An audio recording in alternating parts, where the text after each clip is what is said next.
Hey everyone, Pastor Jay here, putting together another video about the Bible and how it applies to our lives today. Sorry, I don't have any blocks here with me this time. If you go back and watch some of my previous ones, you'll see some of the other lessons I've taught. But today I want to talk about God's faithfulness. So what I mean by God's faithfulness is His trustworthiness, His commitment to love us, to be there for us, even when things don't seem like they're going our way. I was reading this week a book by Kent Hughes, and he makes a statement in that book that sometimes we have to believe what we believe. And what he means by that is that we often have this mental belief in something. You know, we've read it in the Bible, we've heard it in Sunday school, so we kind of believe it. But when it comes down to actually applying it to our lives, we act like we don't believe it. And he says what we have to do is we have to believe what we believe. And I think it's very similar when it comes to God's faithfulness. You know, it's one thing to sit back in a Bible study or at church and talk about God's faithfulness, but it's another thing when life is getting difficult, when life gets hard for you, when things get drawn out and you don't feel like there's an end in sight. Many people feel like that's what's happening with coronavirus right now, you know, where you're stuck inside and you don't feel like there's an end in sight. But you know, even in the midst of that, God is still faithful. I want to read a little bit from Lamentations chapter 3 today. I'll give you guys my confession up front.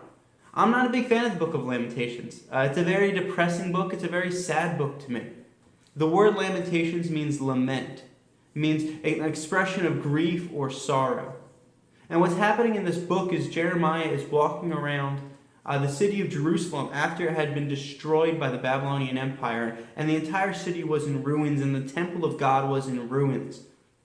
And Jeremiah is walking around and he's just expressing his grief over what's going on, expressing his sorrow over everything that's going on. And the book of Lamentations is really one big just expression of sorrow by Jeremiah. But in the midst of that, in the midst of everything he's going through, here in chapter 3 verses, we're going to cover 21 through 23, we get to see that Jeremiah has hope. And that hope is not found in what he sees around him. It's not found in the destroyed city that he sees around him, but it's found in God. So this is what it says. In Lamentations chapter 3, verses 21 through 23, it says, "But this I call to mind, and therefore I have hope. The steadfast love of the Lord never ceases. His mercies never come to an end. They are new every morning. Great is your faithfulness."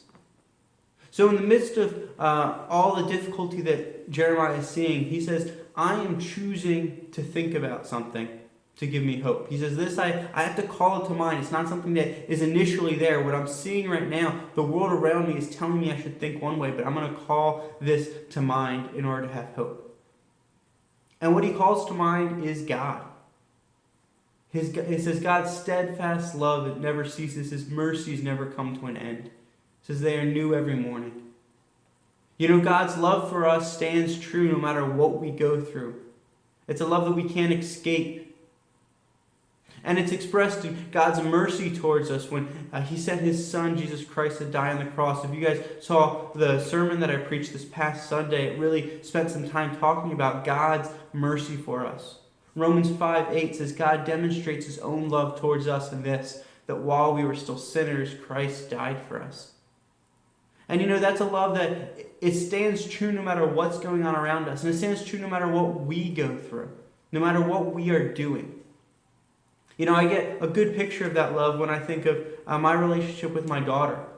And you know, my daughter can be trying at times. I know many of you guys know her and you think she's just a beautiful angel, but she can be difficult at times. Sometimes she gets mad and screams. Sometimes she wakes me up in the middle of the night like she did last night, and I stayed up for 2 hours. And things can get difficult. But you know, in the middle of all of that, my love for her is not going to cease. My love for her will not come to an end because of what she does, because of what she puts me through. And it's the same with God's love for us. It's not going to end. It's not going to cease. And then after Jeremiah thinks about that, he actually turns his direction and addresses God directly. He says, great is your faithfulness, God. He points to God. He says, God, you are the faithful God. You're the God who's not going to fail us. You're the God who's not going to leave us. And it's that faithfulness that gives Jeremiah hope. You know, he sees the beauty of God even in the midst of the ugliness of the destructed city. And it can be hard to know God's faithfulness. It can be hard for us sometimes to think about God's faithfulness. So what do we do to remind ourselves of that? What do we do to remind ourselves of God's faithfulness, even though things seem hard? Well, one thing that I would suggest is to think back about your life. Think back about things that you've gone through and remember God's faithfulness in the past. The Old Testament talks about a lot of occasions where people had to remember the past and God's faithfulness in the past to get them through what they're going through today. And the other thing that I would encourage you guys to do, especially those of you who are younger, those of you who say, I don't have too much life to look back on, I would encourage you to talk to people that are older than you. In Deuteronomy chapter 32, Moses is talking to Israel, and Moses at this point is about 120 years old. He's about to move on and pass away, and he's giving his last real charge to Israel. And he tells them in Deuteronomy 32, verses 4 through 7, what he says is, God is the rock. He is a faithful God.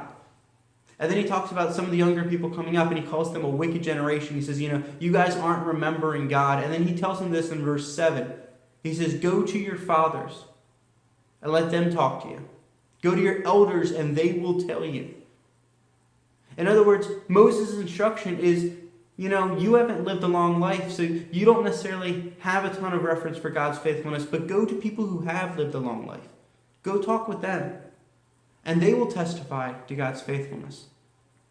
We have so many people here in our church, people that I look up to here in our church, who can testify to God's faithfulness in their lives throughout their entire lives. And I would encourage people to go talk with them. Go talk with your elders.